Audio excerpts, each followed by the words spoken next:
ఢిల్లీలో బీసీ సంఘాల ధర్నా జరిగింది. జంతర్ మంతర్ వేదికగా జరిగిన బీసీ పోరు గర్జనలో సీఎం రేవంత్ రెడ్డితో పాటు తెలంగాణ మంత్రులు పాల్గొన్నారు. తెలంగాణ అసెంబ్లీ ఆమోదించిన బీసీలకు 42% రిజర్వేషన్ల బిల్లును కేంద్ర ప్రభుత్వం కూడా ఆమోదించాలన్న డిమాండ్తో బీసీ సంఘాలు ఢిల్లీలో ఆందోళన చేపట్టాయి. ఈ ధర్నా తెలంగాణ సీఎం, మంత్రులు, కాంగ్రెస్ అగ్రనేతలు, ఇండియా కూటమి పార్టీల నాయకులు సంఘీభావం తెలిపారు.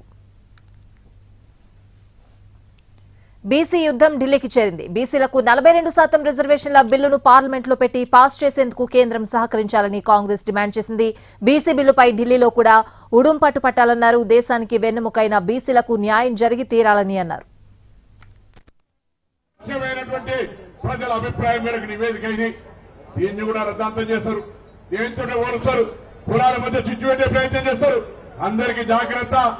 ఇవాళ తెలంగాణ నుంచి స్టార్ట్ అయిన ఈ యొక్క కుల సర్వే రేపు రాహుల్ గాంధీ గారి నాయకత్వంలో నరేంద్ర మోడీకి అవకాశం ఉంది. చేస్తే మంచిదే, చేయకపోతే రేపు రాహుల్ గాంధీ గారి నాయకత్వంలో ఈ దేశంలో కులకరణ జరిగి తీరుతుందని జాతీయ జనగణన हम करके दिखाएंगे అని లోక్సభలో కాండ్రించినటువంటి రాహుల్ గాంధీ గారి నాయకత్వంలో జరుగుతుందనే మాట మనం చేస్తాం. మరి బిల్లును ప్రవేశపెట్టి ఆమోదింపజేసి కేంద్రం మీద ఒత్తిడి తీసుకురావాలి అని చెప్పి అన్ని రాష్ట్రాలను కూడా సమన్వయం చేసి మనం మరి బీజేపీ ప్రభుత్వం మీద ఒత్తిడి తెచ్చినప్పుడే మనం అనుకున్నది సాధించగలుగుతామని చెప్పి ఈ సందర్భంగా నేను విజ్ఞప్తి చేస్తా ఉన్నా. ఇంకొకటి నేను ఖచ్చితంగా చెప్తా ఉన్నా, బీసీ అంటే బీసీనే అంతే. మన ఇందులో కులాల లెక్క అనేది అసలే రాకూడదు.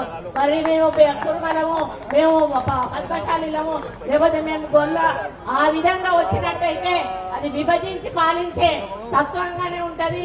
మనం గెలవలేము. ముఖ్యమంత్రి గారు అసెంబ్లీలో 40% రిజర్వేషన్ బిల్ కల్పించారు, పాస్ అయింది. అదేవిధంగా ఢిల్లీలో కూడా పట్టు పడుతున్నాం.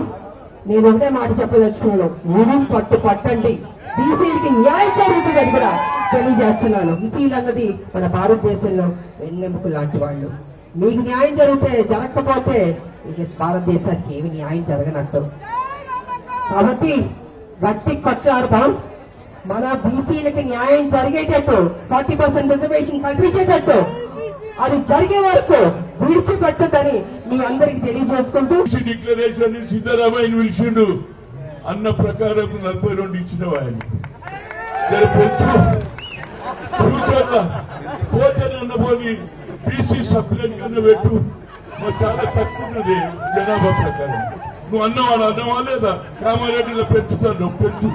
అదే విధంగా యావత్ భారతదేశంలో దిక్సూచి అయినాం.